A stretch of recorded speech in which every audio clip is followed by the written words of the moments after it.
কুমোরটুলির শিল্পীর হাতের ছোঁয়ায় তৈরি হচ্ছে জুবিন গর্গের মূর্তি। পাড়ি দেবে অসমে। অসমের রাস্তায় নাকি বসানো হবে জুবিনের এই মূর্তি।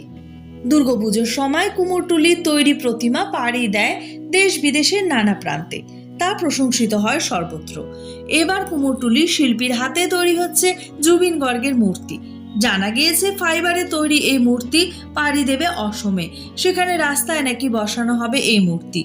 মৃৎশিল্পী রাজাপালের হাতের ছোঁয়ায় তৈরি হচ্ছে এই মূর্তি। হাসি মুখের ওই মূর্তি প্রায় 4.5 ফুটের। পুজোর মরশুমে সাধারণত কুমোরটুলিতে কাজের চাপ বেশি থাকে। এখন শিল্পীদের কাজের চাপ অনেকটাই কম, তাই শিল্পীর বেশ সময় নিয়েই মূর্তি তৈরি ফুরসত পাচ্ছেন। ফাইবার মূর্তি তৈরির কাজ প্রায় শেষের দিকে।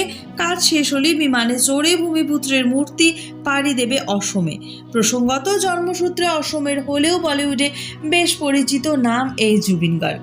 গান গেয়েছেন ফিজা, গ্যাংস্টার, রাজ, 3D, ক্রিস্টির মতো সিনেমায়। বাংলা চলচ্চিত্র একাধিক গান গেয়েছেন তিনি। রংবাজ, খিলাড়ি, খোকা 420 মতো সিনেমায় দিয়েছেন কণ্ঠ। অসমীয়া ছবিতে গানের পাশাপাশি অভিনয় করেছেন তিনি। তবে বছরখানেক ধরেই শরীর ভালো যাচ্ছিল না তার।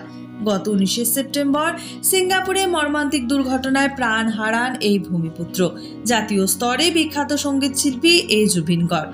যদিও তার মৃত্যু নিয়ে ধোঁয়াশা এখনো কিছুটা রয়েছে। নিছক এই দুর্ঘটনা নাকি নেপথ্যে কোনো ষড়যন্ত্র, তা নিয়ে কাটাছেঁড়া চলছে। কিন্তু এই সবের ঊর্ধ্বে জুবিনের মতো এক বিস্ময় প্রতিভাকে হারানো দেশের সঙ্গীত জগতে অপূরণীয় ক্ষতি। তা স্বীকার করার কোনো উপায় নেই।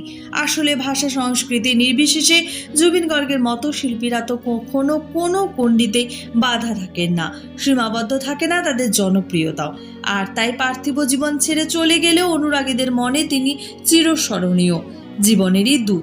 তাই তার মূর্তি তৈরির সিদ্ধান্ত নেওয়া হয়েছে।